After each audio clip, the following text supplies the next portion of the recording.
Amigos, ¿cómo están ustedes? Muy buenas noches.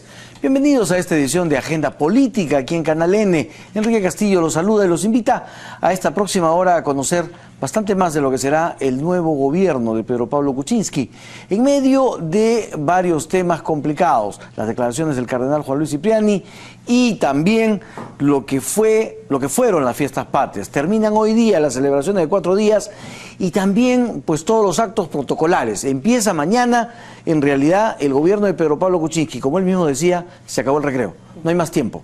Y esto entonces se da inicio en medio de, además, una, no sé si llamarle amenaza, pero por lo menos sí un mensaje bastante complicado de Keiko Fujimori, quien ha señalado que desde el Congreso van a hacer realidad su plan de gobierno a través de leyes que van a dar desde sus bancadas.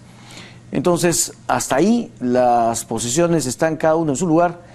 Vamos a ver qué pasa a partir de mañana. Hoy tenemos la visita de 2 ministros de Estado, 2 nuevos ministros. La ministra de Justicia, Marisol Perestello, y el ministro de Defensa estará con nosotros, Mariano González, para conversar sobre las perspectivas de sus sectores. Saludamos entonces a la ministra de Justicia, Marisol Perestello. Ministra, ¿cómo está usted? Buenas noches. ¿Cómo está? Buenas noches, don Enrique. ¿Cómo le va? Muchas gracias por haber venido. ¿Cómo ha tomado usted las declaraciones de Monseñor Cipriani que señala que la mujer se pone como en un escaparate provocando? Yo prefiero quedarme con la aclaración posterior del arzobispado, ¿no? Las declaraciones en sí mismas son lamentables, infelices. Y la aclaración más bien refuerza lo que creo que todos tenemos que tener claro hoy, ¿no? No existe ninguna justificación para una agresión contra una mujer. No se puede admitir desde ninguna perspectiva una justificación desde una perspectiva machista a que la mujer se expone. Siempre es una víctima. No se puede reducir la responsabilidad del victimario. Así que creo que a puertas de la marcha del 13 de agosto, a la que espero que todos y todas nos sumemos, el mensaje ha sido claro, ¿no? Ante estas declaraciones descontextualizadas, según el arzobispado, infelices en cualquier caso del cardenal, ha habido una respuesta inmediata de la ciudadanía y del propio arzobispado al señalar que no vamos a admitir ninguna forma de violencia en este país y que eso requiere además la acción conjunta de todos nosotros. ¿Corrigió el arzobispado a su cardenal? Yo creo que buscó aclarar unas frases que fueron dolorosas, ¿no? Para todos, especialmente para él. O sea, yo creo que ninguna persona, independientemente de que sea un sacerdote, un pastor o un cardenal, puede dejar una declaración como esta en el aire, ¿no? Era absolutamente necesario que se hiciera esa aclaración, se hizo. Lamentablemente la oportunidad posterior siempre va a generar estas discusiones, indignación un poco general, que se corregirá con los actos siguientes, que espero que estén en la línea de fortalecer el rol de la mujer en nuestro país, asegurar igualdad de condiciones, igual sueldo por igual trabajo, que fue una de las cosas que expresamente señaló Pedro Pablo Kuczynski, pero que vienen acompañadas de que la mujer pueda desarrollarse en igualdad de condiciones en un país que tiene, por supuesto, que desterrar todo tipo de discriminación. Eso nos va a llevar a otros temas que voy a dejar para después, pero antes yo quiero hacerle una pregunta porque usted es la ministra de Justicia y Culto. Y Derechos Humanos. Y Derechos Humanos y Culto también. Exactamente. ¿No es cierto? Y entonces viene la pregunta con relación a esto. ¿Debe el Estado peruano seguir subvencionando exclusivamente a la Iglesia Católica? Bueno, esa pregunta te la agradezco. Salió publicado el reglamento recientemente. Había una serie de arbitrariedades con relación a no solamente a otras iglesias, sino a otros credos, incluso desde el registro. La pelea de los interconfesionales con quien yo he trabajado desde el Congreso muchos años no era solo por el tema del financiamiento, que por supuesto, siendo este país mayoritariamente católico, de hecho yo lo soy, no puede admitir que el Estado deje de ser laico con determinadas manifestaciones. Nosotros vamos a revisar ese reglamento, su implementación, asegurar que todos los cultos, todas las creencias sean respetadas en igualdad de condiciones y que cada quien tenga derecho a tener sus manifestaciones religiosas y que el Estado, por supuesto, las promueva y que además se soporte en muchos de los casos en ejemplos que puedo darte desde penales. Todas las capellanías tienen credos católicos, pastores que contribuyen a los procesos de resocialización y que debieran ser incentivados desde el Estado, sin que eso signifique, por supuesto, tomar partido por uno u por otro, ¿no? Así que este reglamento que se ha publicado recientemente, hace menos de 4 o 5 días, lo conversaremos nuevamente en este grupo interconfesional, en esta responsabilidad que tenemos desde el Ministerio y evaluaremos, entre otras cosas, las prerrogativas que tiene la Iglesia Católica. Usted ha dicho, yo soy católica. Sí, claro. ¿Su posición es a favor o en contra del aborto? Yo estoy en contra del aborto. ¿Su posición es a favor o en contra de la unión civil? Es a favor de la unión civil patrimonial. Del proyecto Marta Chávez, del proyecto Carlos Brus. Del proyecto Carlos Brus con algunas modificaciones. De hecho, yo fui parte de las que impulsó el crimen de odio, el agravante de crimen de odio. A mí me parece que el tema del LGTBI es un tema que en el Perú no debiera de confundirse con las posiciones religiosas, ¿no? Es un tema de respeto a la decisión libre de una persona de tener una orientación sexual el tema del crimen del odio pues genera una serie de controversias, ¿no es cierto? Sí, por supuesto que y sí. ahí uno se pregunta, ¿es más grave el asesinato de una determinada persona con ciertas características que de las otras? No. Los asesinatos son los mismos. Por supuesto que sí. Son execrables y en todos los casos. rechazables en todos los casos. En todos los casos. Con igual de gravedad en todos los casos. O sea, matar a un ser humano en cualquier supuesto tiene exactamente el mismo rechazo. Sí, pero el crimen de odio tiene una peculiaridad y es que establece que el móvil no es el asesinato de Juan, de Pedro o de María. Es el asesinato de Juan, Pedro, María porque es mujer, porque es lesbiana, porque es católica, porque es periodista o porque es congresista. Con lo cual te demuestra que puede haber una repetición, porque el móvil es un móvil de odio. Y en ese sentido se sanciona con mayor severidad. De hecho, es un agravante, ya está incluido en el Código Penal las modificaciones de la aplicación por tercios. No se pusieron los supuestos, simplemente se estableció que el crimen de odio, por cualquier forma de discriminación, era considerado un agravante. ¿A favor o en contra del matrimonio entre homosexuales? A favor de la unión civil, patrimonial. Por eso. No el matrimonio, no el matrimonio, Enrique, pero ¿Y de la adopción de hijos de una pareja? Tampoco. Y te explico por qué. Porque creo que el matrimonio es una institución religiosa tomada por el Código Civil y esas cosas tienen que respetarse. En todo caso, si quieren una legislación pareja, el concepto de matrimonio es un concepto que el Código Civil toma de la Biblia, de la Iglesia Católica, y esas cosas hay que respetarlas, ¿no? La figura del matrimonio como tal.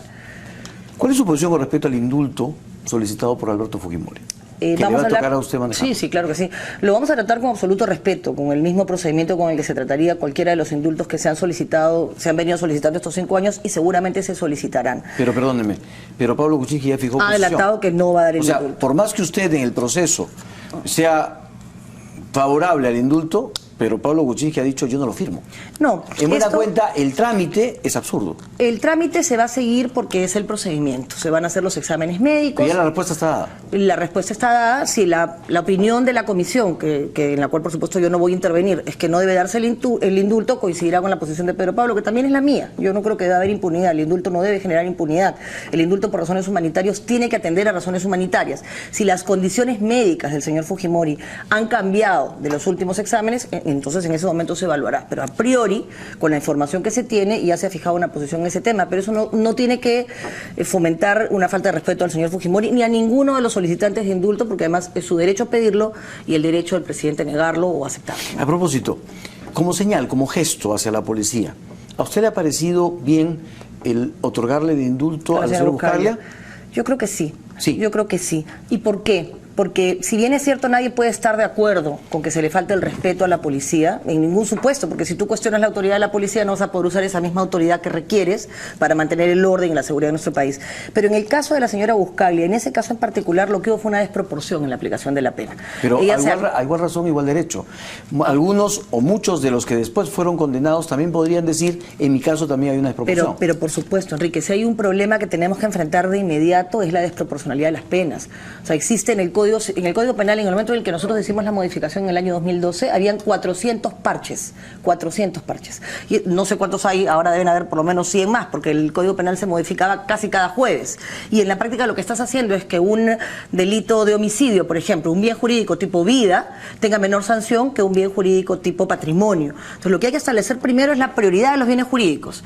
Y después de eso hacer una tabla de penas que sea proporcional. Entonces, si los que fueron condenados después de la señora Buscaglia piden indulto, ¿se les deberá ser concedido? En todo caso eso lo decidirá el presidente, pero se evaluará en la comisión que la proporcionalidad... Yo no creo que el indulto esté mal, Enrique. Yo creo que el indulto es una figura que te permite corregir algunas cosas como estas. No, pero no estoy hablando del indulto. En todo caso no estoy poniendo en discusión el indulto. Claro, estás hablando... Lo que estoy diciendo es la señal que se le da con esto a la Policía Nacional. No. Es lo que ha salido a decir el defensor de la policía. Sí, claro, lo escuché. Él siente que esto es retroceder en el avance que se ha dado respecto al respeto que se le debe a la policía. Y que yo creo que es de ida y vuelta.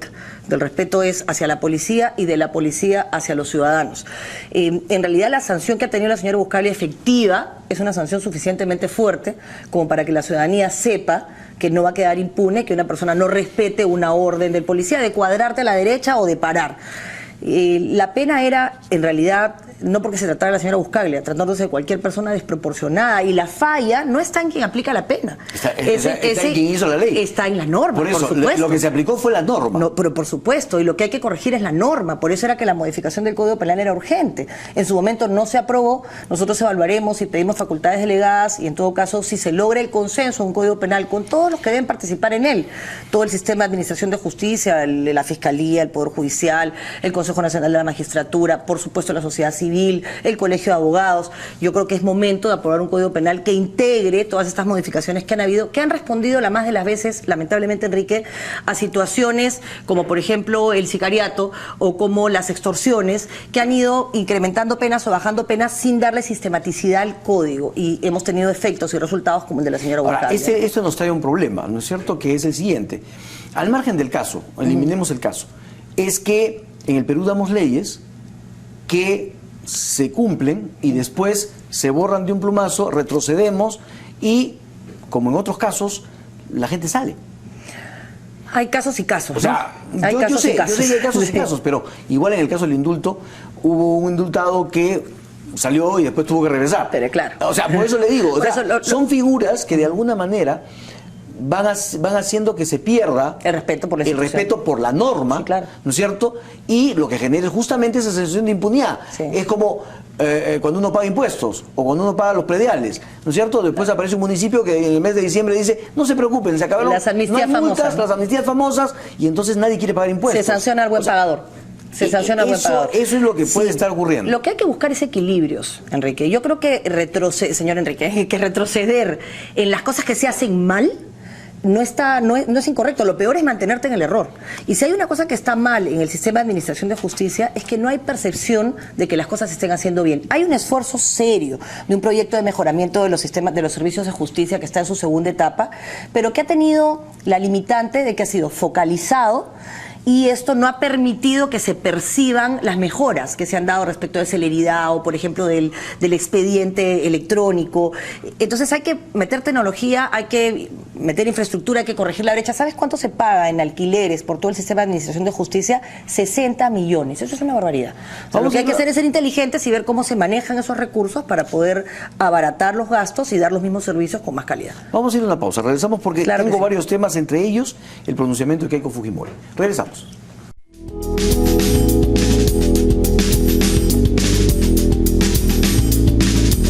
Amigos, continuamos en este diálogo con Marisol Perestello, ministra de Justicia. Ministra, en la misma línea del tema del indulto de Alberto Fujimori, pero Pablo Kuczynski ha señalado que él planteó una solución, firmaría una ley en el Congreso, ¿no es cierto?, no con nombre propio, pero que permitiría a Alberto Fujimori cumplir su condena en su casa. ¿Usted firmaría esta norma? Sí, el presidente Kuczynski ha sido muy claro en eso. Además, yo estoy en esa misma línea, ¿no? ¿Quién debe proponer o presentar este proyecto de ley? Quienes tengan iniciativa legislativa. En este caso, el presidente Kuczynski ha sido claro en decir que si esa propuesta viene del legislativo, él la firmaría. Muy bien, pero dentro del legislativo, y usted ha sido congresista. Sí, claro. ¿Qué de bancada debería presentar ese? Juan Sepúlveda ha dicho que como es una propuesta del presidente, la bancada oficialista debería presentarla. ¿Está usted de acuerdo? En cualquier caso, lo que se requiere son los votos para aprobarla. Y aquí hay una posición adelantada del partido de la señora Keiko Fujimori en el sentido de que no la fomentaría. Yo creo que ahí tenemos todos que pensar, don Enrique, que las propuestas en el tema penitenciario tienen que ser para todos. Hay excepciones, por supuesto, el narcotráfico y el terrorismo son tratados de manera diferenciada incluso en el Código. Claro, pero yo le preguntaba porque justamente ellos han dicho que no promoverían una norma, por tanto ellos no tendrían la iniciativa legislativa para presentarla. Eso no significaría que no la aprobarían. Así es, pero la iniciativa para promoverla no la van a tener. Y Juan Sepúlveda dijo aquí la semana pasada, ¿por qué no nosotros? Nosotros somos los oficialistas, el presidente lo ha dicho, y hay que eliminar el odio y hay que perdonar a Alberto Fujimori, que no es lo mismo que perdonar a Abimael Guzmán. ¿Estaría usted de acuerdo?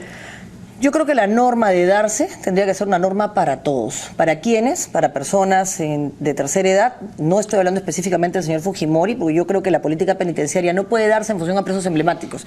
No solo está privado de libertad el expresidente Fujimori, ni Abimael Guzmán, ni el señor Humala, ni Montesinos, ni Martín Belaúnde. Hay 80.000 personas privadas de libertad. Y cualquier política penitenciaria tiene que darse mirando el bosque. Muy bien, entonces lo que usted nos dice es que si esa mirada coge dentro del bosque al árbol de Abimael Guzmán y lo manda a su casa, le tocó. Yo veo muy difícil, y no porque se trata de Aymar Guzmán, veo muy difícil que exista una política de reducción de pena en temas de narcotráfico y en temas de terrorismo, y te digo por qué. Pero no estamos hablando de reducción de pena, estamos hablando de mandarlo a su casa a cumplir su condena. De arresto domiciliario. Es difícil, y te explico por qué. Porque tanto para terrorismo como para narcotráfico, el Código Procesal y el Código de Ejecución han establecido una serie de restricciones, incluso en temas de beneficios penitenciarios. ¿Y por qué? Por la peligrosidad. Se entiende, por ejemplo, que una persona puede ser detenida 24 horas y una persona denunciada por narcotráfico, por terrorismo, puede ser detenida 15 días. Eso no es un capricho. Eso está en el marco de los bienes jurídicos que se protegen y del nivel de peligrosidad del actor. El crimen organizado, el narcotráfico, el terrorismo, no pueden tener ningún tipo de miramiento, ningún tipo de contemplación, Enrique, porque le hacen y le han hecho al país muchísimo daño. En cambio, situaciones, y no hablo del señor Fujimori, de personas que, por ejemplo, solicitaron el indulto en los años pasados, que tenían cáncer terminal, recibían dosis de morfina altísimo, no podían siquiera levantarse para alimentarse, no eran un peligro para la sociedad, que solicitaron indulto, solicitaron beneficios penitenciarios, o a quienes se hubiera podido enviar a su casa a cumplir el resto de la pena, recibieron de parte del Estado una negativa sin una evaluación de lo que significa para el país mantener en la cárcel a una persona en esas condiciones, desde el punto de vista humanitario y desde el punto de vista legal. Así que yo creo que hay que revisar integralmente esto sin que signifique poner en riesgo la seguridad del país. Eso yo creo que es la clave de cualquier política penitenciaria seria, ¿no? ¿Cómo toma usted la frase de Keiko Fujimori de convertir las propuestas de su plan de gobierno en leyes desde el Congreso? No, me parecen consecuentes, ¿no? Creo que es lo que debe hacerse. Es decir, ¿inconsecuente o consecuente? Consecuente, absolutamente consecuente. O sea, su frase no es, digamos, un no desafío. Es una amenaza, no, ni mucho menos, ¿no? Está bien. Es lo que hicimos nosotros, ¿no? Yo llegué al Congreso con una propuesta que se llamaba Perú ahora o nunca. Ese fue el proyecto que nosotros llevamos al Congreso, y lo que hemos hecho estos 5 años, con la consecuencia de nuestros actos, es procurar que las medidas legislativas de lo que te lleva a ganar una elección y lo que despierta en los electores el deseo de apoyarte se hagan realidad. O sea, yo vi temas de derechos humanos en los 5 años, el Mecanismo Nacional de Prevención de Tortura, la ley, el tema del tipo penal de trata, el derecho al buen trato para la educación de los niños y niñas. Entonces, todo ese tipo de cosas van de acuerdo a lo que tú prometiste, a lo que te comprometiste antes. Me parece absolutamente coherente. Entonces, las críticas a ese mensaje no tiene sentido. Yo creo que tendríamos que bajar el tono de este enfrentamiento innecesario. El Poder Legislativo hoy tiene una mayoría que hay que respetar, que ha resultado de un mandato popular. Yo no sé, no se han sentado 73 parlamentarios a la PREP, ellos han sido elegidos por un grupo de personas que hay que respetar. Para usted, el que Luz Salgado ocupe la presidencia era una consecuencia lógica.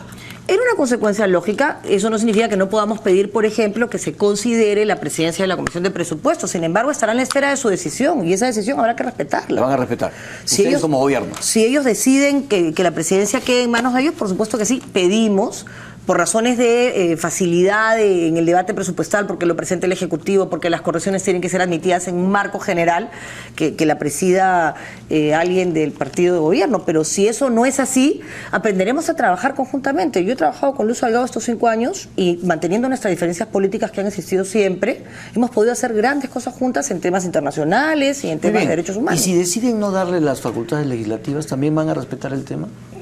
Tenemos que, Enrique, esa es la democracia. Esa es la democracia. O sea, no habría ningún problema en que les nieguen las facultades. Yo no dudo que nos las nieguen, y te explico por qué. Perdón, porque ¿no duda o duda? No dudo que nos den las facultades. Quizás en algunos temas... No dudo que nos la nieguen. Sí, lo cual ha sido una negación tácita. Así es. Yo creo que nos van a dar las facultades. ¿Sí? Sí. ¿Y por qué? Porque, por lo menos en temas de seguridad, que es en lo que vamos a pedirlas, hay coincidencias en el plan de gobierno de la señora Keiko y del señor Pedro Pero la Pablo pregunta Kuczynski. iba a que si no se las dieran, ¿usted no haría cuestión de Estado, entonces? No me voy a poner en ese supuesto, porque habrán seguramente algunas que ellos consideran que no quieren delegar. ¿Está en su derecho? Está en su derecho, Enrique. Muy bien. Está en su derecho. ¿Está usted de acuerdo con que se haya extendido el estado de emergencia en el Callao? Sí, claro que sí, yo lo he firmado. Hay 41% de efectividad, o sea, se ha reducido el nivel de... Lo que pasa es que el nivel delictivo del Callao sobrepasa cualquier estimado de una realidad en la que un país puede vivir con sensación de seguridad y vivir segura. Entonces, en el Callao ha habido una reducción en estos meses del 41% de la delincuencia, lo que no significa que el Callao hoy sea seguro, pero porque los niveles eran altísimos, ¿no? Quien ha recorrido el Callao, y yo lo he hecho muchas veces, sabe perfectamente que hay zonas en las cuales no se puede transitar. Entonces, para usted, las medidas que dio o la gestión de José Luis Pérez Guadalupe con relación al Callao no estuvieron mal. En muchos aspectos estuvieron bien, eran necesarias, ¿no? Yo lo que no creo que deba hacerse es tomar una decisión sin evaluarla. La decisión de prorrogar el estado de emergencia que hemos tomado ha sido el primer acto del Ejecutivo que hemos iniciado con ese estado, era necesaria. Primero porque los resultados habían sido positivos y segundo porque tú no puedes desarticular un estado de emergencia que está funcionando a portas de empezar tu gobierno el primero. Por eso le pregunto, entonces la medida de José Luis Pérez Guadalupe, que fue criticada por muchos, no debería ser criticada según usted.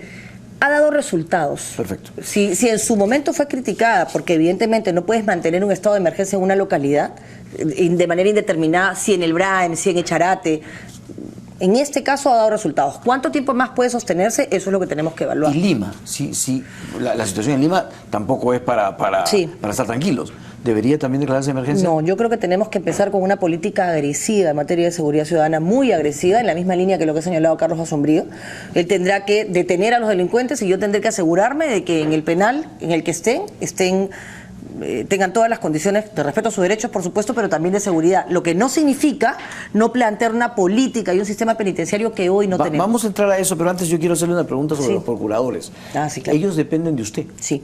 Y lo que se ha planteado es que existe una procuraduría alejada del poder político. Absolutamente. Porque usted podría llamar, como han hecho en el pasado, llamar a los procuradores, sentarlos con el ministro de Justicia, sentarlos con jueces y decirles, oye, ¿cómo ve este caso? De ninguna manera. Lo ha hecho Roy Gates como asesor presidencial, ¿no es cierto? Entonces, ¿qué podría, digamos, decirnos a nosotros que usted no lo va a hacer?